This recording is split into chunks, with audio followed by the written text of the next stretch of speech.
Facebook live पर श्रीमद् भागवत महापुराण की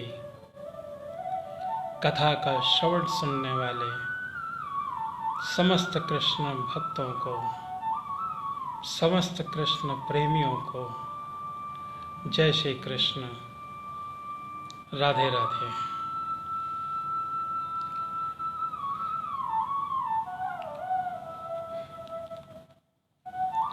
चार बजने पर मंगलाचारण गुरुचारण करने के बाद पर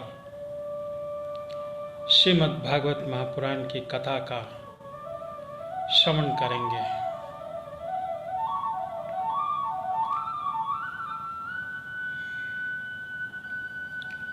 श्री नारायण नारायण श्री नारायण। मेरे साथ पर जुड़े हुए सभी कृष्ण प्रेमियों से एक निवेदन है कि आप अपने ग्रुप पर शेयर जरूर करें। लाइक कमेंट्स बॉक्स पर राधे राधे जरूर करें।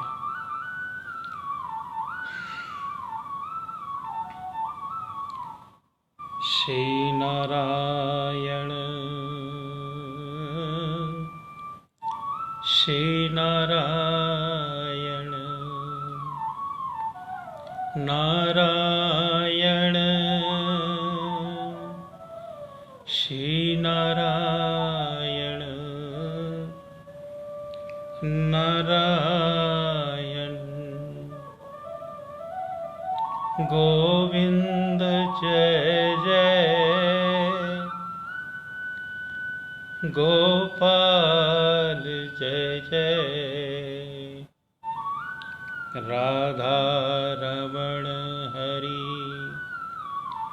गोविंद जय जय, गोविंद जय जय, गोपाल जय जय,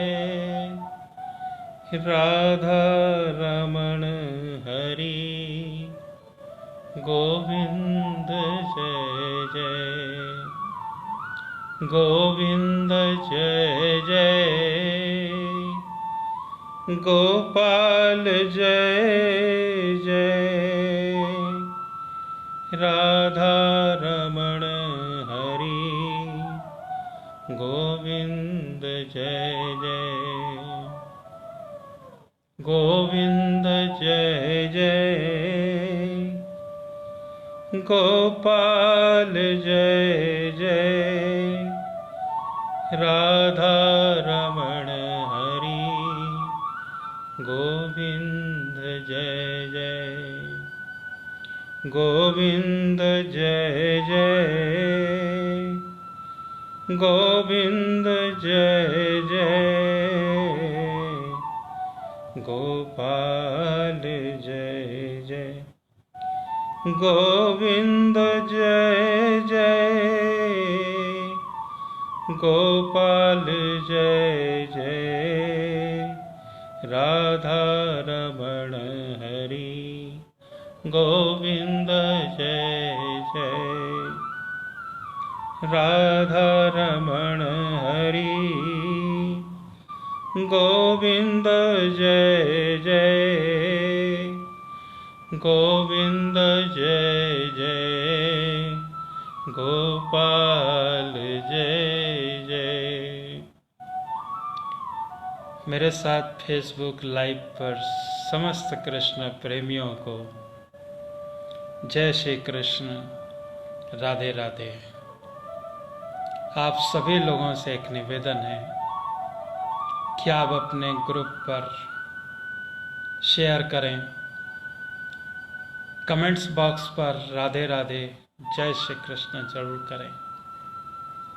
जिन व्यक्तियों को शुरू से लेकर अब तक श्रीमद् भागवत महापुराण की कथा का श्रवण सुनना हो, वो हमारे YouTube चैनल पर भी जाकर देख सकते हैं।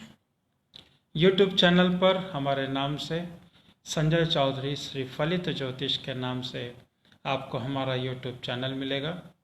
वहाँ पर आप उन्हें सब्सक्राइब्स करके आप श्रीमद् भागवत महापुराण की कथा को सुन सकते हैं। जय श्री कृष्ण, राधे राधे। 4 बजने पर मंगलाचारण गुरुचारण करने के बाद पर श्रीमद् भागवत महापुराण की कथा का श्रवण करेंगे। मेरे साथ पर जुड़े हुए सभी कृष्ण प्रेमियों को जय श्री कृष्ण, राधे राधे।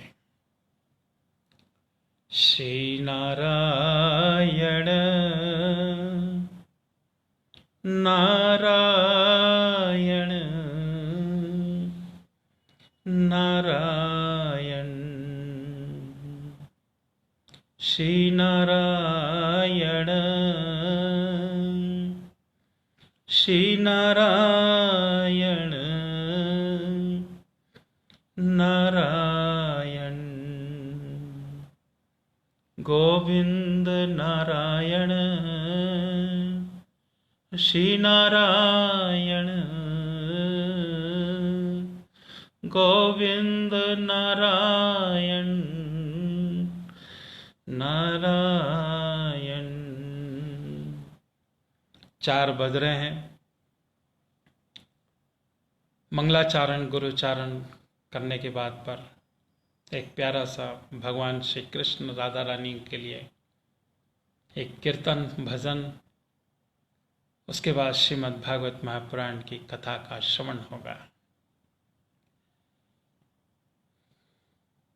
बोलो श्री लंबोदर महाराज की जय, बोलो श्री गणेश भगवान की जय, बोलो श्री राधा कृष्ण भगवान की जय, बोलो श्रीमद् भागवत महापुराण की जय, बोलो श्री पितृ देवता की जय, बोलो श्री हनुमंत लाल की जय। मेरे साथ फेसबुक लाइव पर समस्त कृष्ण प्रेमियों को जय श्री कृष्ण, राधे राधे। आज बहुत ही पावन दिन है, हरतालिका तीज आज है। उसमें जुड़े हुए सभी लोगों को हमारी ओर से हार्दिक बधाई और शुभकामनाएं। भगवान श्री राधा कृष्ण आप सभी की मंगल कामनाओं को पूर्ण करें, ऐसी ईश्वर से हमारी प्रार्थना है। आइए मंगलाचारण करते हैं। तमेव मातास्य पितास्य त्वमेव, त्वमेव बन्धो सखास्तु त्वमेव, त्वमेव विद्या द्रविणं त्वमेव, त्वमेव सर्वं मम देव देवाय। गुरु ब्रह्मा गुरु विष्णु गुरुदेवो महेश्वराय, गुरु साक्षात् परब्रह्म तस्मै श्री गुरुवे नमः। मंगलम भगवान विष्णु मंगलम गरुड़ध्वज, मंगलम पुंडरीकाक्षाय मंगलाय तनो हरि। वक्रतुंड महाकाय सूर्यकोटि संप्रभ, निर्विघ्नं कुरु मे देव सर्वकार्येषु सर्वदा। एकदन्तो महाबुद्धि सर्वेषु गणनायक, सर्वसिद्धकरो देवा गौरीपुत्र विनायक। सिन्दूरवर्णं द्विभुजं गणेशं लम्बोदरं पद्मदले निविष्टं ब्रह्मादिदेव्यपरिसेव्यमानं सिद्धं युतं तं प्रणमामि देवम् कर्पूरगौरं करुणावतारं संसारसारं भुजगगेन्द्रहारं सदा वसन्तं हृदयारविन्दे भवं भवानी सहितं नमामि भवं भवानी सहितं नमामि। ॐ शान्ताकारं भुजगशयनं पद्मनाभं सुरेशं विश्वाधारं गगनसदृशं मेघवर्णं सुभाग्यं लक्ष्मीकान्तं कमलनयनं योगनविरदानगम्यं वन्दे विष्णुं भवहरं सर्वलोकैकनाथं श्रीनारायण श्रीनारायण नारायण। बोलो श्री राधा कृष्ण भगवान की जय। बोलो श्री बांके बिहारी लाल की जय। बोलो श्री वृंदावन बिहारी लाल की जय। जय जय श्री राधे राधे।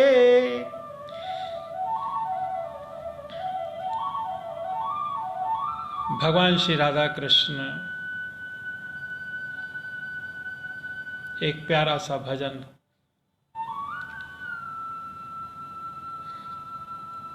राधे श्याम राधे श्याम राधे श्याम राधे श्याम राधे श्याम। श्याम श्याम भजो बार बार श्याम श्याम भजो बार बार सहज ही हो भव सागर पार सहज ही हो भव सागर पार। श्याम श्याम भजो बार बार। राधे श्याम वास्तव में बहुत ही प्यारा शब्द है। जहाँ राधे है वहाँ श्याम है, जहाँ श्याम है वहाँ राधे है। और अपने को, अपने जीवन को भव सागर से पार करना है तो सिर्फ एक ही नाम याद आता है, राधे श्याम।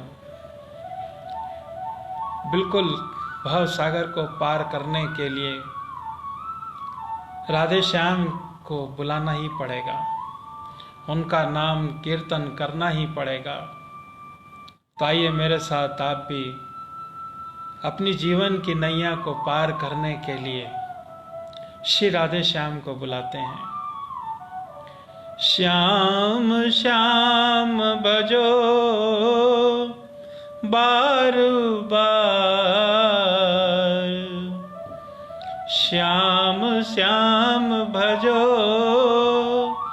बार बार सहज ही हो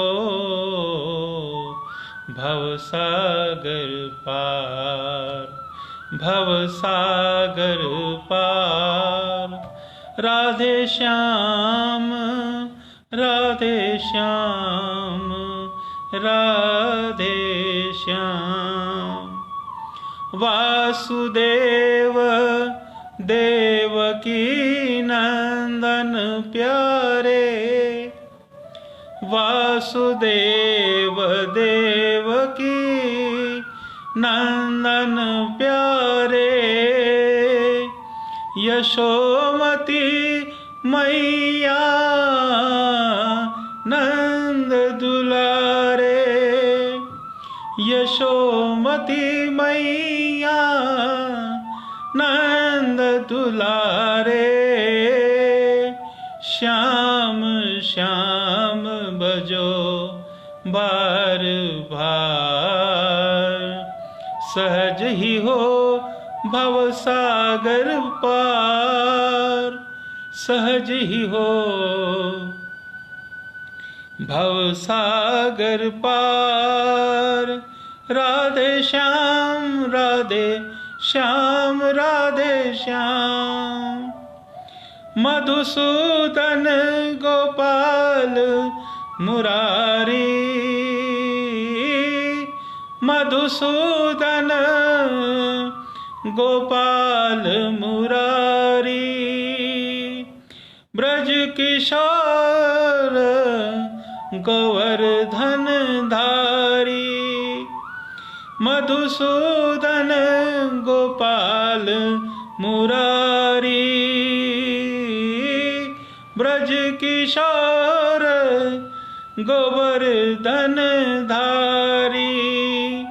श्याम श्याम भजो बार बार। सहज ही हो भव सागर पार। राधे श्याम राधे श्याम राधे श्याम। गले में वैजंती माला सुहाई। गले में वैजंती माला सुहाई। अनूप छवि है भक्त के मन में छाई। गले में वैजंती माला सुहाई। अनूप छवि है भक्त के मन भाई। श्याम श्याम भजो बार बार। सहज ही हो भव सागर पार। राधे श्याम राधे श्याम राधे श्याम राधे श्याम राधे श्याम राधे श्याम। सिर में मोर मुकुट तन पीतांबर। सिर में मोर मुकुट तन पीतांबर। सिर में मोर मुकुट तन पीतांबर। श्याम सुलोचन है अति सुंदर। श्याम सुलोचन है अति सुंदर। श्याम श्याम भजो बार बार। श्याम श्याम भजो बार बार। सहज ही हो भव सागर पार। राधे श्याम राधे श्याम राधे श्याम। माखन चोरी चोरी कर खाए। माखन चोरी चोरी कर खाए। मनमोहन चित चोर कहलाए। माखन चोरी चोरी कर खाए, मनमोहन चित चोर कहलाए। श्याम श्याम भजो बार बार, सहज ही हो भव सागर पार। राधे श्याम राधे श्याम राधे श्याम। श्याम प्रभु हैं तन के काले, श्याम प्रभु हैं तन के काले, मन के गोरे भोले भाले। श्याम प्रभु हैं तन के काले, मन के हैं गोरे भोले भाले। श्याम श्याम भजो बार बार, सहज ही हो भव सागर पार। राधे श्याम राधे श्याम राधे श्याम। जिसने श्याम स्वरूप निहारा, जिसने श्याम स्वरूप निहारा, भव भय से पाया छुटकारा, भय भाव से पाया छुटकारा। श्याम श्याम भजो बार बार, सहज ही हो भव सागर प्यार। राधे श्याम राधे श्याम राधे श्याम। गोपियों जन रास रचाया, गोपियों जन रास रचाया, राधा के संग प्रेम रस रचाया। गोपियों जन रास रचाया, राधा के संग प्रेम रस रचाया। श्याम श्याम भजो बार बार, सहज ही हो भव सागर पार। राधे श्याम राधे श्याम राधे श्याम।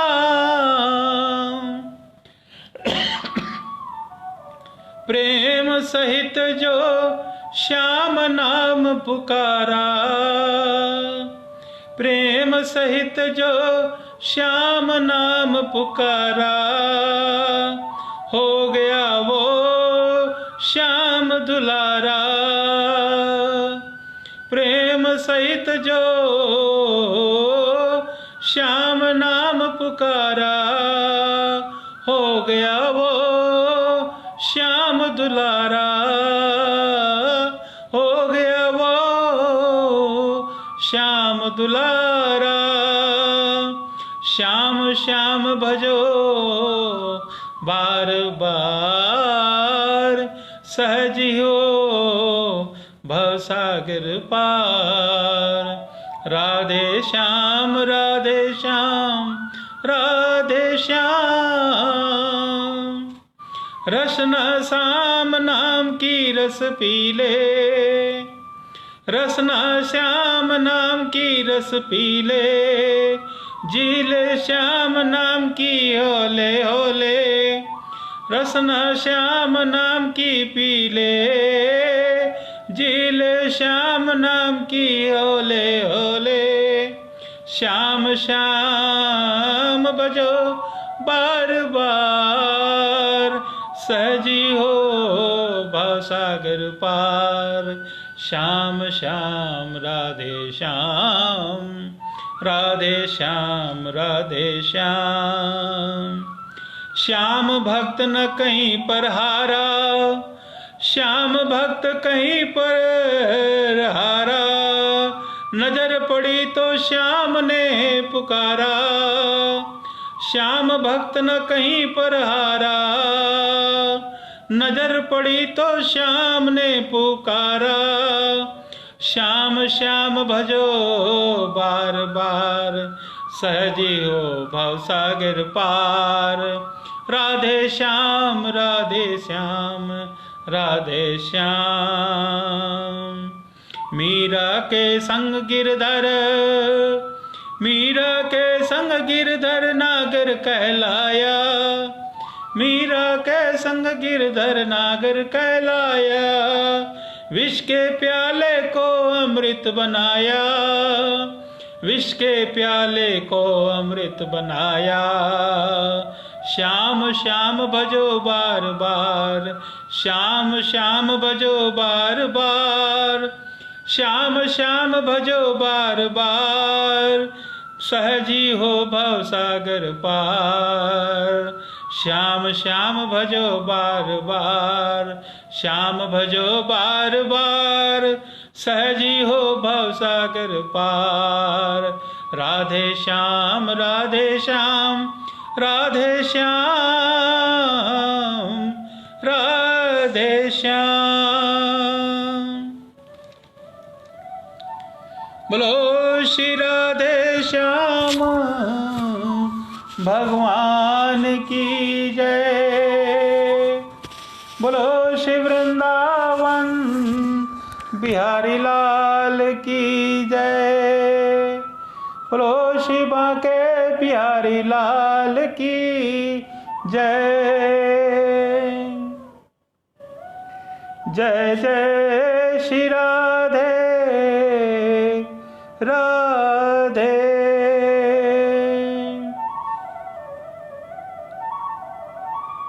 मेरे साथ फेसबुक लाइव पर श्रीमद् भागवत महापुराण की कथा सुनने वाले सभी समस्त कृष्ण प्रेमियों को जय श्री कृष्ण, राधे राधे। आप ग्रुप पर शेयर जरूर करें, लाइक कमेंट्स बॉक्स पर राधे राधे जय श्री कृष्ण जरूर करें। भगवान श्री राधा कृष्ण आप सबकी मंगल कामनाओं को पूर्ण करें। ऐसी हमारी मंगल कामनाओं के साथ पर आज अब हम श्रीमद् भागवत महापुराण की कथा का श्रवण करते हैं। जय जय श्री नारायण, श्री नारायण, श्री नारायण।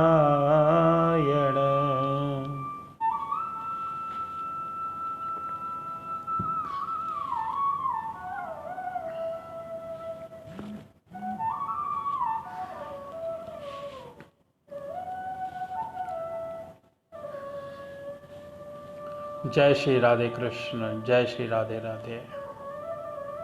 श्री सुखदेव जी कहते हैं कि परीक्षित, अम्बरीश के 3 पुत्र थे, विरूप, केतुमान और शंभु। विरूप से वृषदश्व और उसका पुत्र रथिधर हुआ। रथी रथ कर संतानहीन था। वंश परंपरा के रक्षा के लिए उसने अंगिरा ऋषि से प्रार्थना की। उन्होंने उसकी पत्नी से ब्रह्म तेज से संपन्न कई पुत्र उत्पन्न किए।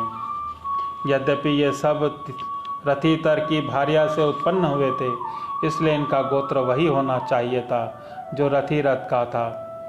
फिर भी वे अंगिरासी कहलाए। ये ही रथितर वंशियों के पुरवर कहलाए, क्योंकि ये क्षत्रोपेत ब्राह्मण थे। क्षत्रिय और ब्राह्मण दोनों गोत्रों से इनका संबंध था। परीक्षित, एक बार मुनि ने छींकने पर उनकी नासिका से इक्वाक्षु नाम का पुत्र उत्पन्न हुआ। इक्वाकु के 100 पुत्र हुए। इनमें सबसे बड़े 3 पुत्र थे, विकुक्षी, नमी और दंडक। परीक्षित, उनमें से छोटे 25 पुत्र आर्यव्रत के पूर्व भाग के, 25 पश्चिम भाग के और उपयुक्त 3 भाग मध्य भाग के अधिपति हुए। 47 दक्षिण और आदि अन्य प्रांतों के अधिपति हुए। एक बार राजा इक्वाकु के अष्ट का श्राद्ध समय बड़े बड़े पुत्र को आज्ञा दी, विकेक्षु शीघ्र ही उसके जाकर श्राद्ध के योग्य पवित्र पशुओं का मांस लाओ। वीर्यकक्षु ने बहुत अच्छा कहकर वन की यात्रा की। वहाँ उन्होंने श्राद्ध के योग्य बहुत से पशुओं का शिकार किया। वह थक तो गया ही था, भूख भी लग गई थी, इसलिए वह बात भूल गया और श्राद्ध के लिए मारे हुए पशु को स्वयं न खाना चाहिए, वो एक खरगोश खा लिया। विकक्षु ने बचा हुआ मांस लाकर अपने पिता को दिया। इक्ष्वाकु ने अपने गुरु से उसे पोषण करने के लिए कहा। तब गुरुजी ने बताया कि वह मांस तो दूषित एवं श्राद्ध के अयोग्य है। परीक्षित गुरु के कहने पर राजा इक्ष्वाकु को अपने पुत्र की करतूत का पता चल गया। उन्होंने शास्त्रीय विधि का उल्लंघन करने वाले पुत्र को क्रोधवश अपने देश से निकाल दिया। तदंतर राजा इक्ष्वाकु ने अपने गुरुदेव वशिष्ठ से ज्ञानवर्धक विषय चर्चा करी। फिर योग के द्वारा शरीर को परित्याग करके उन्होंने परम पद प्राप्त किया। पिता का देहांत हो जाने पर ही विकुक्षी अपने राजधानी में लौट आया और इस पृथ्वी का शासन करने लगा। बड़े बड़े यज्ञों के भगवान की आराधना और संसार के शशादत्त नाम से प्रसिद्ध हुआ। बोलो श्री नारायण भगवान की जय। विकुक्षी के पुत्र का नाम पुरंजय था। उसी को कोई इंद्रवा और कोई कुकस्थ कहते थे। जिन कर्मों के कारण उसके ये बड़े नाम पड़े थे उसे सुनो। सत्ययुग के अंत में देवताओं का दानवों के साथ घोर संग्राम हुआ। सबके सब देवता दैत्यों से हार गए और उन्हें वीर पुरंजन को सहायता के लिए अपना मित्र बनाया। पुरंजन ने कहा कि यदि देवताओं इंद्र मेरे वाहन बने तो मैं युद्ध कर सकता हूँ। पहले तो इंद्र की स्वीकार कर दिया, परंतु देवताओं के आराध्य देव सर्वशक्तिमान विश्वात्मा भगवान की बात मानकर पीछे से एक बड़े भारी बैल बन गए। सर्वंतयामी भगवान विष्णु ने अपनी शक्ति को पुरंजय को भर दिया। उन्होंने कवच पहनकर दिव्य धनुष और तीखे बाण ग्रहण किए। इसके बाद बैल पर चढ़कर वे डील के पास बैठ गए। जब वे इस प्रकार युद्ध के लिए तत्पर हुए तब उन्होंने उनकी देवता की स्तुति करने लगे। देवताओं को साथ लेकर उन्हें पश्चिम की ओर दैत्यों का नगर घेर लिया। वीर पुरंजय दैत्यों के साथ अनन्य रोमांचकारी घोर संग्राम हुआ। युद्ध में जो जो दैत्य उनके सामने आए, पुरंजन के बाणों से उन्हें यमराज के हवाले कर दिया। उनके बाणों की वर्षा क्या थी, प्रलय काल की धधकती हुई आग थी। जो भी उनके सामने आता छिन्न भिन्न हो जाता। दैत्यों का साहस जाता रहा। वे रणभूमि छोड़कर अपने घरों में घुस गए। पुरंजय ने उनका नगर, धन, ऐश्वर्य सब कुछ जीत कर इंद्र को दे दिया। उसी से राजर्षिपुर को जीतने के कारण पुरंजय इंद्र को वाहन बनाकर इंद्रवार और बैल के कुकुद पर बैठने के कारण कुकुस्थ कहा जाता है। पुरंजय का पुत्र अनेना, उसका पुत्र पृथु हुआ। पृथु के विश्वरंती और उसके चंद्र के युवानाश्व के पुत्र शाश्वम, जिसने सामस्तीपुरी बसाई और सामस्त के बृहद शस्व उसके कुल याश्व हुए। वे बड़े बली थे। उन्होंने उतंक ऋषियों को प्रसन्न करने के लिए अपने 21,000 पुत्रों के साथ लेकर धंधु नामक दैत्य का वध किया। उसी से उसका नाम धंधुमार हुआ। धंधु दैत्य के मुख के आग के सब के पुत्र जल गए, केवल 3 ही बच गए थे। परिचित बचे हुए पुत्रों के नाम दृढ़ाश, कपिलाश और भद्राश। दृढ़ाश से हर्ष और उसके निम्बुक का जन्म हुआ। निम्बुक के भरणाश्व और उसके कुशाश्व के सेनजीत और सेनजीत के युवनाश्व नामक पुत्र हुआ। युवनाश्व संतानहीन था, इसलिए वह बहुत दुखी होकर अपनी 100 स्त्रियों के साथ वन में चला गया। वहाँ ऋषियों ने बड़ी कृपा और करके युवनाश्व के पुत्र प्राप्ति के लिए बड़ी एकाग्रता के साथ इंद्र देवता का यज्ञ कराया। एक दिन राजा युवनाश्व को रात्रि के समय बड़ी प्यास लगी। वह यज्ञशाला में गया, किंतु वहां देखा कि ऋषि लोग तो सो रहे हैं। तब वह जल मिलने का एक और उपाय न देख वह मंत्र से अभिमंत्रित जल ही पी लिया। परीक्षित जब प्रातः काल ऋषि लोग सोकर उठे तो उन्होंने देखा कि कलश में तो जल ही नहीं है। तब उन लोगों ने पूछा, यह किसका काम है? पुत्र उत्पन्न करने वाला जल किसने पी लिया? अंत में जब उन्होंने यह मालूम हुआ कि भगवान की प्रेरणा से राजा युवनाश्व नहीं उसको जल को पी लिया, तब उन लोगों ने भगवान के चरणों में नमस्कार किया और कहा, धन्य है भगवान, बल ही वास्तव में बल है। इसके बाद उसका प्रसव समय पर आने पर युवनाश्व की दाहिनी कोख फाड़कर उसके एक चक्रवर्ती पुत्र उत्पन्न हुआ। उसे रोते देखकर ऋषियों ने कहा कि यह बालक दूध के लिए बहुत रो रहा है, अतः किसका दूध पिएगा? तब इंद्र ने कहा, मेरा पिएगा। माँ धाता बेटा तू रो मत, यह कहकर इंद्र ने अपनी तर्जनी उंगली उसके मुंह में डाल दी। ब्राह्मण देवताओं के प्रसाद से उस बालक के पिता युवानाश्व की मृत्यु नहीं हुई, वह वहीं तपस्या करके मुक्त हो गया। परीक्षित इंद्र के उस बालक का नाम त्रसदस्यु, क्योंकि वह रावण आदि 10 लुटेरे उसमें उद्दिन एवं भयभीत रहते थे, युवानाश्व के पुत्र मानदता चक्रवर्ती राजा हुए। भाग्यवान के तेजस्वी होकर उन्होंने अकेले ही 7 द्वीपों वाली पृथ्वी का शासन किया। वे यद्यपि आत्मज्ञानी थे, उन्हें कर्म कांड की कोई विशेष आवश्यकता नहीं थी, फिर भी उन्होंने बड़ी बड़ी दक्षिणा वाले यज्ञों से उन यज्ञ स्वरूप प्रभु की आराधना की, जो स्वयं प्रकाश, सर्वदेव स्वरूप, सर्वात्मा और इंद्रातीत हैं। भगवान के अतिरिक्त और ही क्या है? यज्ञ की सामग्री, मंत्र, विधि, विधान, यज्ञ, यजमान, त्रिविज, धर्म, देश, काल, यह सब का सब भगवान का ही स्वरूप है। परीक्षित, जहाँ से सूर्य का उदय होता है वहाँ वे अस्त होते हैं, और जहाँ सारा का सारा भूभाग युवानाश्व के पुत्र के मधानता के अधिकार में था। बोलो श्री नारायण भगवान की जय। राजा माधांती की पत्नी शशबिंदु की पुत्री बिंदुमती थी। उनके गर्भ से उनके 3 पुत्र हुए। पुरुकुश, अम्बरीश, दूसरे अम्बरीश हैं, और योगी मुचुंद।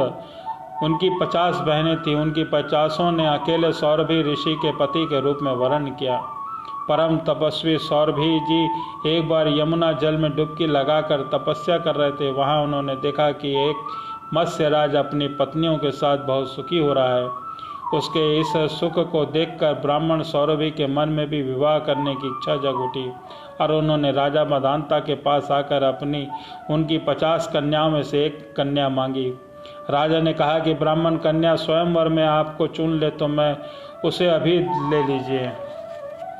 सौरभी ऋषि राजा मदांता का अभिप्राय समझ गया, और उन्होंने सोचा कि राजा ने इसलिए मुझे ऐसा सूखा जवाब दिया है कि अब मैं बूढ़ा हो गया हूँ, शरीर में झुर्रियाँ पड़ गई हैं, बाल पक गए हैं और सिर कांपने लगा है। अब कोई स्त्री मुझसे प्रेम नहीं कर सकती। अच्छी बात है, मैं अपने को ऐसा सुंदर बनाऊंगी, राजकन्या तो क्या देवांगनाएं भी मेरे लिए ललायित होंगी। ऐसा सोचकर समर्थ सौरभी जी ने वैसा ही किया। फिर क्या था, अंतरपुर के रक्षक ने सौरभी मुनि को कन्याओं के सजे सुजाए महल में पहुंचा दिया। फिर उन 50 राजकन्याओं ने एक सौरभी को ही अपना पति चुन लिया। उन कन्याओं का मन सौरभी जी के में इस प्रकार आसक्त हो गया कि उनके लिए आपस में प्रेम भाव का तिजांजलि देकर परस्पर कलह करने लगी, और एक दूसरे से कहने लगी, ये तुम्हारे योग्य नहीं है, मेरे योग्य है। त्रिवेदी सौरभ ने उसी सभी का परिग्रहण कर लिया। वे अपनी अपार तपस्या के प्रभाव से बहुमूल्य सामग्रियों से सुसज्जित अनेक उपवनों और निर्मल जल से परिपूर्ण सरोवर से युक्त सौगंधित पुष्पों के बगीचों से घिरे हुए महलों के बहुमूल्य शैया, आसन, वस्त्र, आभूषण, स्नान, आलू निर्लल और सुस्वाद भोजन और पुष्पमालाओं के द्वारा अपनी पत्नी को विहार करने लगे। सुंदर वस्त्राभूषण धारण किए हुए स्त्री पुरुष सदा सर्वदा उनकी सेवा में लगे रहते। कहीं पक्षी चहकते रहते तो कहीं भौरे गुंजार करते, और कहीं कहीं बंदीजन उन्हें विरदावली को बखान करते रहते। सप्तद्वीप वाली पृथ्वी की स्वामी मंदाता सौरभी जी की इस गृहस्थी का सुख देखकर आश्चर्यचकित हो गए। उनका यह गर्व से मैं सार्वभौम संपत्ति का स्वामी हूँ जाता रहा। इस प्रकार सौरभी जी गृहस्थी के सुख में रम गए और अपनी निरोग इंद्रियों को अनेकों विषयों में सेवन करते रहे। फिर जैसे घी की बूंदों से आग तृप्त नहीं होते, वैसे ही उन्हें संतोष नहीं हुआ। बोलो श्री नारायण भगवान की जय। त्रिवेदाचार्य सौरभी जी एक दिन स्वस्थ चित्त से बैठे हुए थे। उस समय उन्होंने देखा कि मत्स्यराज के क्षण भर में संग से मैं किस प्रकार अपनी तपस्या तथा आप तक का खो बैठा। वे सोचने लगे, अरे मैं तो बड़ा तपस्वी था, मैंने भली भांति मैंने व्रतों का अनुष्ठान भी किया था, मेरा यह अधपतन तो देखो। मैंने दीर्घ काल से अपने ब्रह्म तेज को अनुक्षण रखा है, परंतु जल के भीतर विहार करती हुई एक मछली के सत्संग से मेरा यह ब्रह्म तेज नष्ट हो गया। अतः जिसे मोक्ष की इच्छा है वह पुरुष को चाहिए कि वह भोगी प्राणियों का संग सर्वथा छोड़ दे और एक क्षण के लिए भी अपनी इंद्रियों को बहिर्मुख न होने दे, अकेला ही रहे और एकांत में अपने चित्त को सर्वशक्तिमान भगवान में लगा दे। यदि संग करने की आवश्यकता हो तो भगवान के अनन्य प्रेमी निष्ठावान महात्माओं का संग करे। मैं पहले एकांत में अकेला ही तपस्या संलग्न था, फिर जल में मछली के संग से विवाह करके 50 हो गया, फिर संतानों के रूप में 5000। विषयों में सत्य बुद्धि होने के माया के गुणों ने मेरी बुद्धि हर ली। अब तो लोक परलोक के संबंध में मेरा मन इतनी लालसाओं से भर गया है कि मैं हर किसी का पार नहीं पाता। इस प्रकार विचार करते हुए मैं कुछ दिनों से तो घर में ही रहे, फिर विरक्त होकर उन्होंने संन्यास ले लिया। फिर वे वन में चले गए। अपने पति को सर्वस्व मानने वाली उनकी पत्नियों ने भी एक साथ उनके साथ वन की यात्रा की। वहां जाकर परम संयमी सौरभी जी ने बड़ी घोर तपस्या की, शरीर को सुखा दिया। अवानी आदि अग्नियों के साथ अपने आप को परमात्मा में लीन कर दिया। परीक्षित उनकी पत्नियों ने सबसे पति सौरभी मुनि को आध्यात्मिक गति देखी, तब उन्होंने ज्वालाएं शांत करके अग्नि में लीन हो जाती हैं। वैसे उनके प्रभाव से सती होकर उन्हीं में लीन हो गई और उन्हीं की गति को प्राप्त हुई। बोलो श्री नारायण भगवान की जय। जय जय श्री राधे राधे। श्री सुखदेव जी कहते हैं कि परीक्षित में वर्णन कर चुका हूँ कि मदांता के पुत्रों में सबसे श्रेष्ठ अम्बरीश थे। उनके दादा युवानाश्व ने उन्हें पुत्र रूप में स्वीकार कर लिया। उनका पुत्र यवनाश्व और यवनाश्व का हारित था। मदांता के वंश में 3 अवान्तर गोत्रों का प्रवर्तक हुए। नागों ने अपनी बहन नर्मदा का विवाह पुरुकुश से कर दिया। नागराज वासुकी की आज्ञा से नर्मदा अपने पति का रसातल में ले गई। वहां भगवान की शक्ति से संपन्न होकर पुरुकुश के वध करने योग्य गंधर्वों को मार डाला। इस पर नागराज ने प्रसन्न होकर पुरुकुश को वर दिया कि जो इस प्रसंग का स्मरण करेगा वह सर्पों से निर्भय हो जाएगा। राजा पुरुकुश का पुत्र त्रसुदस्यु था। उसके पुत्र अरण्य थे। अरण्य के हर्ष और उसके अरुण और अरुण के त्रिबंध हुए। त्रिबंध के पुत्र सत्यव्रत हुए। यही सत्यव्रत त्रिशंकु के नाम से विख्यात हुए। यद्यपि त्रिशंकु अपने पिता गुरु के शाप से चंडाल हो गए थे, परंतु विश्वामित्र के प्रभाव से वे शरीर स्वर्ग में चले गए। देवताओं ने उन्हें वहां से ढकेल दिया और वे नीचे की ओर सिर किए हुए गिर पड़े, परंतु विश्वामित्र ने अपने तपोबल से उन्हें आकाश में स्थिर कर दिया। वे अब भी आकाश में लटके हुए दिखाई देते हैं। त्रिशंकु के पुत्र थे हरिश्चंद्र। उनके लिए विश्वामित्र और वशिष्ठ एक दूसरे को साप देकर पक्षी हो गए और बहुत वर्षों तक लड़ते रहे। हरिश्चंद्र की कोई संतान नहीं थी, इससे वे बहुत उदास रहा करते थे। नारद के उपदेश से वरुण देवता की शरण में गए और उन्होंने प्रार्थना की कि प्रभु मुझे प्राप्त हो। महाराज मेरे वीर पुत्र होगा तो मैं उसी का आपका यजन करूंगा। वरुण ने कहा कि ठीक है। तब वरुण की कृपा से हरिश्चंद्र के रोहित नाम का पुत्र हुआ। पुत्र होते ही वरुण ने आकर कहा कि हरिश्चंद्र तुम्हें पुत्र प्राप्त हो गया है, अब इसके द्वारा मेरा यज्ञ करो। हरिश्चंद्र ने कहा कि अब जब आपका यह यज्ञ पशु रोहित 10 दिन से अधिक का हो जाएगा तब यज्ञ के योग्य होगा। 10 दिन बीतने पर वरुण ने आकर फिर कहा कि अब मेरा यज्ञ करो। हरिश्चंद्र ने कहा कि जब आपके यज्ञ पशु के मुंह में दांत निकल आएंगे तब वह यज्ञ के योग्य होगा। दांत उग आने पर वरुण ने कहा कि अब इसके दांत निकल आए, अब मेरा यज्ञ करो।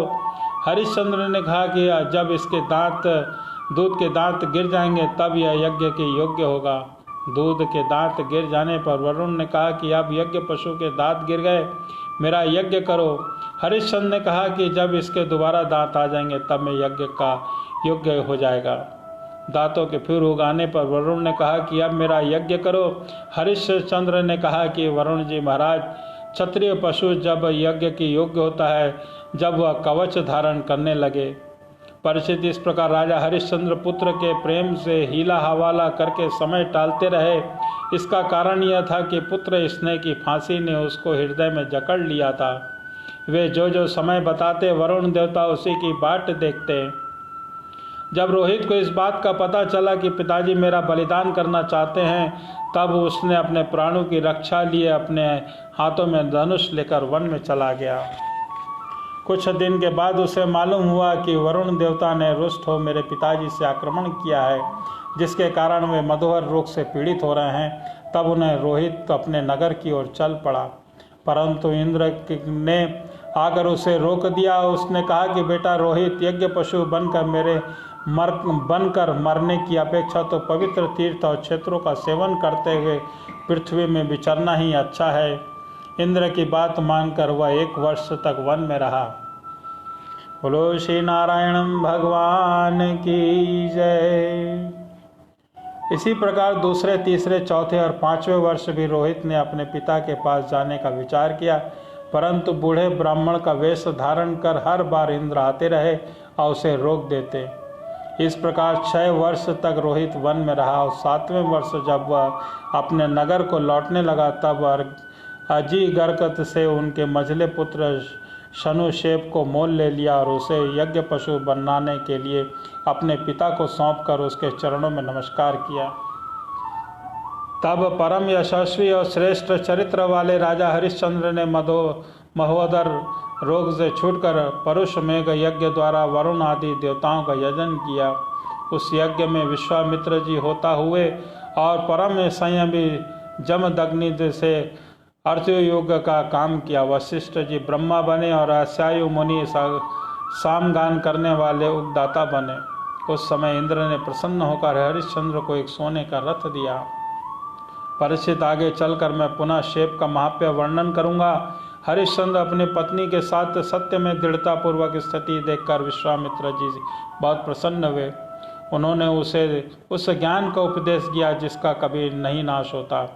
उसके अनुसार राजा हरिश्चंद्र ने अपने मन को पृथ्वी को जल में तेज में और तेज को वायु में और वायु को आकाश में स्थिर करके आकाश को अहंकार में लीन कर दिया। फिर अहंकार को महत्व में लीन करके उसमें ज्ञान कला का ध्यान किया और उसके अज्ञान को भस्म कर दिया। इसके बाद निर्वाण सुख की अनुभूति से उस ज्ञान की कला का परित्याग किया और समस्त बंधनों से मुक्त होकर वे उस स्वरूप में स्थित हो गए जो किसी प्रकार बतलाया जा सकता है, उसके संबंध में किसी प्रकार का अनुमान ही किया जा सकता है। बोलो श्री नारायण भगवान की जय। बोलो श्री कृष्ण वासुदेव की जय। जय जय श्री राधे राधे। श्री सुखदेव जी कहते हैं कि रोहित का पुत्र था हरित से चंप हुआ, उसी से चंपापुरी बसाई गई थी। चंप से सुदेव और उसका पुत्र विजय हुआ। विजय का भरु का वृक का पुत्र हुआ बाहुक। शत्रुओं ने बाहुक को से राज्य छीन लिया। तब वह अपने पत्नी से साथ वन में चला गया और वन में जाने पर बुढ़ापे के कारण उसमें बाहुक की मृत्यु हो गई। तब उसने अपनी पत्नी के साथ सती होने का उद्यत हुआ, परंतु महर्षि आर्वेक को यह मालूम हुआ कि उसके गर्भ हैं, इसलिए उन्होंने उसे सती होने से रोक दिया। जब उसकी सौतों को यह मालूम हुई कि उन्होंने उसे भोजन के साथ विष दे दिया है, परंतु गर्भ पर विष का कोई प्रभाव नहीं पड़ा, बल्कि उस विषय के लिए हुए ही एक बालक का जन्म हुआ जो घर के साथ पैदा होने के कारण सगर कहलाया। सगर बड़े यशस्वी राजा हुए। सगर चक्रवर्ती सम्राट थे। उन्हीं से पुत्रों की पृथ्वी खोदकर समुद्र बना दिया और सगर ने अपने गुरुदेव आर्वे की आज्ञा मानकर ताल, जंग, यवन, शव, हैव और बर्बर जाति के लोगों का वध नहीं किया, बल्कि उन्हें विरूप बना दिया। उनमें से कुछ के सिर मुंडवा दिया और कुछ के दाढ़ी मूठ रखवा दी, कुछ को खुले बालों में बना दिया और कुछ को आधा मुंडवा दिया। कुछ लोगों को सागर ने केवल वस्त्र ओढ़ने की आज्ञा दी और पहनने को नहीं, कुछ को केवल लंगोटी पहनने को कहा और ओढ़ने को नहीं। इसके बाद राजा सगर ने अरव ऋषि के उपदेशानुसार यज्ञ यज्ञ के द्वारा संपूर्ण वेद और देवता में आत्मस्वरूप और सर्वशक्तिमान भगवान की आराधना करी। उसके यज्ञ में जो घोड़ा छोड़ा गया उसे इंद्र ने चुरा लिया। उस समय महारानी सुमति के गर्भ से उत्पन्न सागर के पुत्रों ने अपने पिता के आज्ञानुसार घोड़े के लिए सारी पृथ्वी छान डाली। अब उन्हें किसी प्रकार का घोड़ा न मिला। तब उन्होंने बड़े घमंड से सब और पृथ्वी को खोद डालना चाहा और खोदते खोदते उन्होंने पूर्व उत्तर की ओर कोने पर एक कपिल मुनि के पास अपना घोड़ा दिखाई दिया। घोड़े को देखकर वे 60,000 राजकुमार शस्त्र उठाकर यह कहते हुए उनकी ओर दौड़ पड़े कि यही हमारी घोड़ी को चुराने वाला चोर है। देखो तो सही, इसने इस समय कैसे आंख मूंद रखी है, या पापी, इसे मार डालो मार डालो। उसी समय कपिल मुनि ने अपने पलकें खोली और इंद्र ने राजकुमारों की बुद्धि हर ली। इसी से उन्होंने कपिल मुनि जैसे महापुरुष का तिरस्कार किया। इस तिरस्कार के फलस्वरूप उनके शरीर में आग लग गई और उठी, और जिसके क्षण भर में वे सब के सब जलकर खाक हो गए। परीक्षित, सागर के लड़के कपिल मुनि के क्रोध से जल गए ऐसा कहना उचित नहीं है। वे तो शुद्ध सत्व तत्व के परम आश्रय हैं। उनका शरीर तो जगत को पवित्र करता रहता है। उनके भला क्रोध रूप तमोगुण की संभावना कैसे की जा सकती है? भला कहीं पृथ्वी और धूल का आकाश से संबंध होता है? यह संसार सागर के एक मृत्यु मत पथ है। इसके पार जाना अत्यंत कठिन है। परंतु कपिल मुनि के इस जगत में सांख्य शास्त्र की एक ऐसी दृढ़ नाव बना रखी थी जिसकी मुक्ति की इच्छा से रखने वाला कोई भी व्यक्ति उस समुद्र के पार जा सकता है। वह केवल परम ज्ञानी ही नहीं, स्वयं परमात्मा है। उन्होंने भला इस यह शत्रु और यह मित्र इस प्रकार की भेद बुद्धि कैसे हो सकती है? बोलो श्री नारायण भगवान की जय। सगर की दूसरी पत्नी का नाम केशनी था। उसके गर्भ से उसने असमंजस नाम का पुत्र हुआ। असमंजस के पुत्र का नाम अंशुमान और उसके अपने दादा सगर की आज्ञाओं के पालन तथा उन्हीं की सेवा में लगा रहता। असमंजस पहले ये जन्म में योगी थे। संग के कारण वे योग से विचलित हो गए, परंतु अब भी अपने पूर्व जन्म का स्मरण बना हुआ था, इसलिए वे काम किया करते थे जिससे भाई बंधु उन्हें प्रिय न समझे। वे कभी कभी अत्यंत निंदित कर्म कर बैठते और अपने को पागल सा दिखलाते, यहाँ तक कि खेलते हुए बच्चे को सरियों में डाल देते। इस प्रकार उन्होंने लोगों को दिन कर दिया था। अंत में उन्होंने ऐसी करतूत देखकर पिता ने पुत्र को स्नेह को तिलांजलि दे दी और उन्हें त्याग दिया। तदंतर असमंजस के अपने योग बल से उन पर बालकों को जीवित कर दिया और अपने पिता को दिखाकर वे वन में चले गए। अयोध्या के नागरिकों ने जब देखा कि हमारे बालक तो फिर लौट आए, तब उन्हें असीम आश्चर्य हुआ और राजा सगर को भी बड़ा पश्चाताप हुआ। इसके बाद राजा सागर की आज्ञा से अंशुमान घोड़े को ढूंढने निकले। उन्होंने अपने चाचाओं के द्वारा खोदे गए समुद्र के किनारे बैठकर चलकर उनके शरीर के भस्म के साथ घोड़े को देखा। वहीं भगवान के अवतार कपिल मुनि बैठे थे। उनको देखकर उदार हृदय अंशुमान के उनके चरणों में प्रणाम किया और हाथ जोड़कर एकाग्र मन से उनकी स्तुति की। बोलो श्री नारायण भगवान की जय। अंशुमान ने कहा कि भगवान आप अजन्मा ब्रह्मासी से भी परे हैं, इसलिए वे आपको प्रत्यक्ष नहीं देख पाते, इसलिए बात अलग ही रही। वे समाधि करते और युक्ति लड़ाते लड़ाते हार गए, किंतु आज तक उनको समझ नहीं पाए। हम लोग उनके मन के शरीर और बुद्धि से होने वाली सृष्टि के द्वारा बने हुए अज्ञानी जीव हैं, तब भला आपको कैसे समझ सकते हैं? संसार के शरीरधारी सत्वगुण, रजोगुण, तमोगुण प्रधान है। वे जागृत और स्वप्न अवस्था में केवल गुणमय पदार्थों का विषयों और सप्तर्षि अवस्था में केवल अज्ञान ही अज्ञान देखते हैं। इसका कारण यह है कि आपकी माया से मोहित हो रहे हैं। वे बहिर्मुख होने के कारण बाहरी वस्तुओं को देखते हैं, पर अपने हृदय में स्थित आपको देख नहीं पाते। आप एक रस ज्ञान घन हैं। संगनन आदि मुनि जो आत्मस्वरूप के अनुभव से माया के गुणों के द्वारा होने वाले भेदभाव और उसके कारण अज्ञान को नष्ट कर चुके हैं, आपका निरंतर चिंतन करते हैं। माया के गुणों को ही भला बुरा और मैं मूल किस प्रकार आपका चिंतन करूं? माया उनके गुण और गुणों के कारण धर होने वाले कर्म और कर्मों के कारण संस्कार से बना हुआ लिंग स्वरूप आप में है। न तो आपका नाम है और न ही रूप है। आप में न कार्य है न कारण। आप सनातन आत्मा हैं और ज्ञान का उपदेश करने के लिए आपने यह शरीर धारण कर रखा है। हम आपको नमस्कार करते हैं। प्रभु, यह संसार आपकी माया का करामात है। इसको सत्य समझकर काम, लोभ, ईर्ष्या और मोह से लोगों का चित्त शरीर में घर आनंद से भटकने लगता है। लोग इसी के चक्कर में फंस जाते हैं और समस्त प्राणियों की आत्मा प्रभु आपके दर्शन से मेरे मोह की दृष्ट फांसी कट गई, जो कामना और कर्म के इंद्रियों के साथ जीवन दान देती है।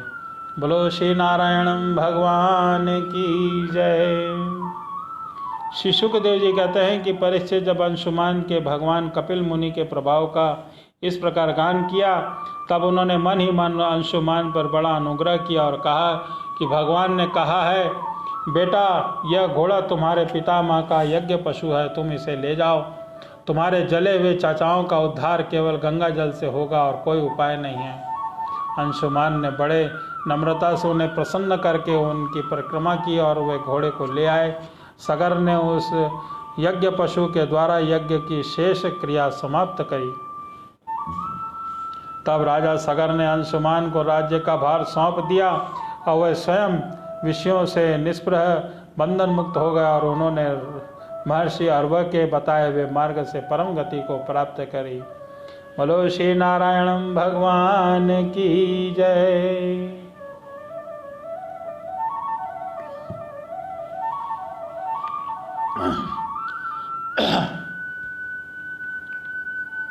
श्री सुखदेव जी कहते हैं कि परीक्षित, अंशुमान ने गंगा जी को लाने की कामना से बहुत वर्षों तक घोर तपस्या करी, परंतु उन्हें सफलता नहीं मिली। समय आने पर उनकी मृत्यु हो गई। अंशुमान के पुत्र दिलीप ने भी वैसे ही तपस्या करी, परंतु वे भी असफल रहे। समय पर उनकी भी मृत्यु हो गई। दिलीप के पुत्र थे भगीरथ। उन्होंने बहुत बड़ी तपस्या की। उन्होंने तपस्या से प्रसन्न होकर भगवती गंगा ने उन्हें दर्शन दिया और कहा, मैं तुम्हें वर देने के लिए आई हूँ। ऐसा कहने पर राजा भगीरथ ने बड़ी नम्रता से अपना अभिप्राय प्रकट किया, आप मर्त्य लोक में चलिए। गंगा जी ने कहा, इस समय मैं स्वर्ग से पृथ्वी तल पर गिरूं, उस समय मेरे वेग को कोई धारण करने वाला होना चाहिए। भगीरथ, ऐसा न होने पर मैं पृथ्वी को फोड़कर रसातल में चली जाऊंगी। इसके अतिरिक्त इस कारण से मैं पृथ्वी पर नहीं जाऊंगी कि लोग मुझ में अपने पाप धोएंगे, फिर मैं उस पाप को कहाँ धोऊंगी। भगीरथ, उस विषय में तुम स्वयं विचार कर लो। भगीरथ ने कहा कि माता, जिन्होंने लोक परलोक और धन संपत्ति और स्त्री पुरुष की कामना का संन्यास कर दिया है, जो संसार के उपरत्न अपने आप में शांत हैं, जो ब्रह्मनिष्ठ लोगों को पवित्र करने वाले परोपकारी सज्जन हैं, वे अपने अंग स्पर्श से तुम्हारे पापों का नष्ट कर देंगे, क्योंकि वे उनके हृदय में अंग रूप अघासुर को मारने वाले भगवान सदा सर्वदा निवास करते हैं। समस्त प्राणियों की आत्मा रुद्रदेव तुम्हारा वेग धारण कर लेंगे, क्योंकि जैसे साड़ी सूतों में ओतप्रोत है, वैसे यह सारा विश्व भगवान रुद्र में ही ओतप्रोत है। परीक्षित, गंगा जी के इस प्रकार कहकर राजा भगीरथ ने तपस्या के द्वारा भगवान शंकर को प्रसन्न किया और थोड़े ही दिनों में महाराज जी उन पर प्रसन्न हो गए। भगवान शंकर तो संपूर्ण विश्व के हितैषी हैं। राजा की बात तथास्तु कहकर स्वीकार कर ली। फिर शिव जी ने सावधान होकर गंगा जी को अपने सिर पर धारण किया। बोलो श्री गंगा माता की जय। क्यों ना हो, भगवान के चरणों का संपर्क होने के कारण गंगा जी का जल पवित्र हो गया। उनके बाद राजर्षि भगीरथ त्रिभुवन पावनी गंगा जी को वहां ले आए और उनके पितरों के शरीर राख के ढेर बने पड़े थे। वे वायु के समान वेग से चलने वाले रथ पर सवार होकर आगे आगे चल रहे थे। उनके पीछे पीछे मार्ग में पड़ने वाले देश को पवित्र करती हुई गंगा जी दौड़ रही थीं। इस पर गंगा जी संगम पर पहुंचकर उन्होंने सगर के जले हुए पुत्रों को अपने जल में डुबा दिया। यद्यपि सगर के पुत्र ब्राह्मण के तिरस्कार के कारण भस्म हो गए थे, इसलिए उन्हें उद्धार का कोई उपाय न था। फिर भी केवल शरीर की राख के साथ गंगा जल का स्पर्श होने जाने के वह स्वर्ग में चले गए। परीक्षित, जब गंगा जल के शरीर का राख हो स्पर्श हो जाने से सगर के पुत्रों की स्वर्ग की प्राप्ति हो गई, तब जो लोग श्रद्धा के साथ नियम लेकर गंगा जी का सेवन करते हैं, उनके संबंध में तो कहना ही क्या है। मैंने गंगा जी की महिमा के संबंध में जो कुछ कहा है उसमें आश्चर्य की कोई बात नहीं है, क्योंकि गंगा जी भगवान को चरण कमलों से निकली है, जिनका श्रद्धा के साथ चिंतन करके बड़े बड़े मुनि निर्मल हो जाते हैं और तीनों गुणों के कठिन बंधन को काटकर तुरंत भगवत स्वरूप बन जाते हैं। फिर गंगा जी सागर बंधन काट दे तो इसमें कौन सी बड़ी बात है। भगीरथ पुत्र था श्रुत, श्रुत का नाभ, नाभ पूर्वोत्तर नाभ से भिन्न है। नाभ का पुत्र था सिंधुद्वीप और सिंधुद्वीप का अतायु, अतायु के पुत्र का नाम था ऋतुपर्ण। वह नल का मित्र था। उसने नल को पासा फेंकने का विद्या रहस्य बताया था और बदले में उसने अश्व विद्या सीख रखी थी। ऋतुपर्ण का पुत्र सर्वकाम हुआ। परीक्षित सर्वकाम के पुत्र का नाम सुदास था। सुदास के पुत्र का नाम सौदास और सौदास की पत्नी का नाम था मयंती। सौदास को ही अपने कोई मित्र सह कहते हैं और कहीं कहीं उसे कस्मात पाद भी कहा जाता है। यह वशिष्ठ जी के साथ से राक्षस हो गया था, फिर अपने कर्मों के कारण संतानहीन हुआ। राजा परीक्षित ने पूछा कि भगवान, हम यह जानना चाहते हैं कि महात्मा सौदास गुरु वशिष्ठ जी ने शाप क्यों दिया, और यदि कोई गोपनीय बात न हो तो कृपया करके बताइए। शुकदेव जी ने कहा कि परीक्षित, एक बार राजा सौदास शिकार खेलने गए थे। वहां उन्होंने किसी राक्षस को मार गिराया और उसके भाई को छोड़ दिया। इसके बाद राजा ने काम किया अन्याय समझ रहा और उनके भाई को मृत्यु का बदला लेने के लिए रसोई का रूप धारण करके उनके घर गया। जब एक दिन भोजन करने के लिए गुरु वशिष्ठ जी वहां आए, तब उन्होंने मनुष्यों का मांस रांध कर उन्हें परस दिया। तब समर्थ समर्थ वशिष्ठ जी ने देखा कि परोसी जाने वाली वस्तु नितांत अक्षम्य है। तब उन्होंने क्रोधित होकर राजा को श्राप दिया, जा तू इस काम से राक्षस हो जा। जब यह बात मालूम हुई कि यह तो काम राक्षस का है, राजा का नहीं, तब उन्होंने इस श्राप को केवल 12 महीने के लिए कर दिया। उस समय राजा सौदास भी अपनी अंजलि में जल लेकर गुरु वशिष्ठ जी को श्राप देने के लिए उन्नत हो गए, परंतु उनकी पत्नी मयंती ने उन्हें ऐसा करने से रोक दिया। इस पर सौदास ने विचार किया कि दिशाएं, आकाश और पृथ्वी सब के सब तो जीव में हैं। अब जब यह तीक्ष्ण जल छोड़ूं कहाँ। अंत में उन्होंने जल को अपने पैरों पर डाल दिया। उस जल के उनके पैर काले पड़ गए और उनका नाम कलमातपाद भी हुआ। अब वे राक्षस हो चुके थे। एक दिन राक्षस बने हुए राजा कलमातपाद ने एक वनवासी ब्राह्मण दंपति को सहवास के समय देख लिया। कलमवाद को भूख लगी ही थी कि ब्राह्मण को पकड़ लिया और ब्राह्मण पत्नी की कामना अभी पूर्ण नहीं हुई थी। उसने कहा कि राजन, आप राक्षस नहीं हैं, आप महारानी मदंती के पति इक्वाक्षु वंश के वीर महारथी हैं। आपको ऐसा अधर्म नहीं करना चाहिए। मुझे संतान की कामना है, इस ब्राह्मण को भी आप कामनाएं पूर्ण नहीं हुई हैं, इसलिए आप मुझे मेरा ब्राह्मण पति दे दीजिए। यह मनुष्य शरीर जीव को धर्म अर्थ काम और मोक्ष चारों पशुओं को प्राप्ति करने वाला है, इसलिए इस शरीर को नष्ट कर देना सभी पुरुषों की हत्या कही जाती है। फिर वह ब्राह्मण तो विद्वान है, तपस्याशील और बड़े बड़े गुणों से संपन्न है। वह उन पुरुषोत्तम परम ब्रह्म की समस्त प्राणियों के आत्मा रूप में आराधना करना चाहता है, तो समस्त पदार्थों में विद्यमान रहते हुए उनके पृथक पृथक गुणों से छिपे नहीं हैं। आप शक्तिशाली हैं, आप धर्म का मर्म भली भांति जानते हैं। जैसे पिता के हाथों पुत्र की मृत्यु उचित नहीं, वैसे ही आप जैसे श्रेष्ठ राजर्षि के हाथों मेरे श्रेष्ठ महर्षि का पति का वध किसी प्रकार उचित नहीं है। आपका साधु समाज में बड़ा सम्मान है। आप भला मेरे परोपकारी निरपराध क्षत्रिय ब्राह्मणवादी पति का वध कैसे ठीक समझ सकते हैं? ये तो गौओं के समान निरीह है। फिर भी यदि आप इन्हें खाना खा ही डालना चाहते हैं तो पहले मुझे खा डालिए, क्योंकि अपने पति के बिना मैं मुर्दे के समान हो जाऊंगी और एक क्षण भी जीवित नहीं रह सकूंगी। ब्राह्मण पत्नी अपनी करुणापूर्ण वाणी में इस प्रकार कहकर अनाथ की भांति रोने लगी, परंतु सौदास ने शाप से मोहित अपन होने वाले के कारण उसकी प्रार्थना पर कुछ ध्यान न दिया और उस पर ब्राह्मण को वैसे ही खा गया जैसे बाघ किसी पशु को खा जाता है। जब ब्राह्मणी ने देखा कि राक्षस ने मेरे गर्भाधान के लिए उन्नत पति को खा गया है, तब उसको बड़ा शोक हुआ। सती ब्राह्मण ने क्रोध करके राजा को श्राप दे दिया, अरे पापी, मैं अभी काम से पीड़ित हो रही थी, ऐसी अवस्था में तूने मेरे पति को खा डाला है, इसलिए मूर्ख, तू स्त्री से सहवास करना चाहेगा तभी तेरी मृत्यु हो जाएगी। यह बात मैं तुझे सुझाई देती हूँ। इस प्रकार मित्र सह को शाप देकर ब्राह्मणी अपने पति अस्थियों को धधकती हुई चिता में डालकर स्वयं सती हो गई और उसने वह गति प्राप्त की जिसको उसके पति को मिली थी। क्यों न उसके पति को छोड़कर किसी लोक में जाना भी तो नहीं चाहती थी। 12 वर्ष बीतने पर राजा सौदास शाप से मुक्त हो गया। जब वे सहवास के लिए अपनी पत्नी के पास गए तब उन्होंने उसे रोक दिया, क्योंकि उसे ब्राह्मणी के शाप का पता था। अतः उसके बाद स्त्री सुख का बिल्कुल परित्याग कर दिया। इस प्रकार उसने कर्म के फल स्वरूप संतानहीन हो गया। और जब वशिष्ठ जी ने उसके कहने से बदंती को गर्भधान कराया, बदंती 7 वर्षों तक गर्भधारण किए रही परंतु बच्चा पैदा नहीं हुआ। तब वशिष्ठ जी ने पत्थर से उसके पेट पर आघात किया। इससे जो बालक हुआ वह पत्थर की चोट से पैदा होने के कारण अस्मक कहलाया। अस्मक के मूल का जन्म हुआ। जब परशुराम जी पृथ्वी को क्षत्रियहीन कर रहे थे तब स्त्रियों ने उसे छिपाकर कहीं रख दिया। इसी के नाम उसका नाम नारीकवच भी हुआ। उसे मूलक इसलिए कहते हैं कि वह पृथ्वी के क्षत्रियहीन हो जाने पर उस वंश का मूल प्रवर्तक बना। मूलक के पुत्र हुए दशरथ, दशरथ के एडविड और एडविड के राजा विश्वसा और विश्वसा के पुत्र थे चक्रवर्ती सम्राट खडांग हुए। युद्ध में उन्हें कोई जीत न सका, इसलिए उन्होंने देवताओं के प्रार्थनाओं के दैत्यों का वध किया। जब देवताओं के यह मालूम हुआ कि मेरी आयु केवल 2 ही घड़ी बाकी है, अब वे राजधानी लौट आए और अपने मन को उन्होंने भगवान में लगा दिया।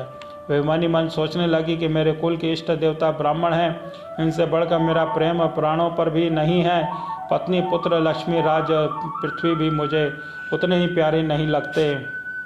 मेरा वन बचपन से ही कभी अधर्म की ओर नहीं गया। मेरे पवित्र कीर्ति भगवान के अतिरिक्त कभी कोई वस्तु नहीं गई।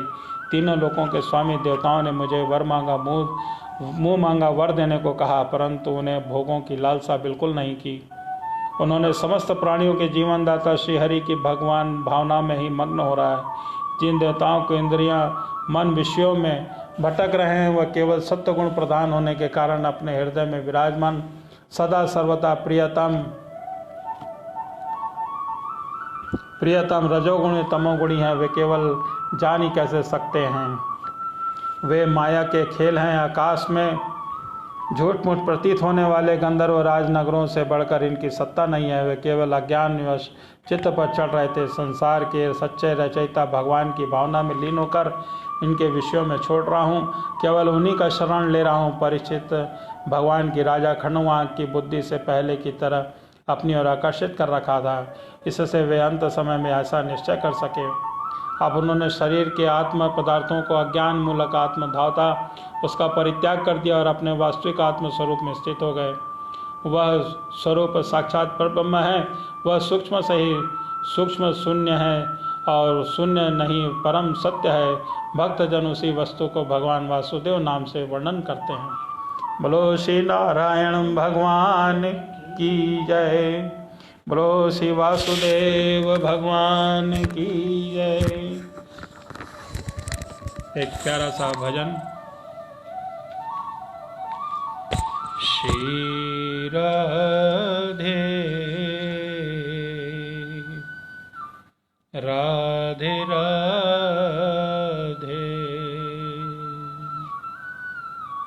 श्री राधे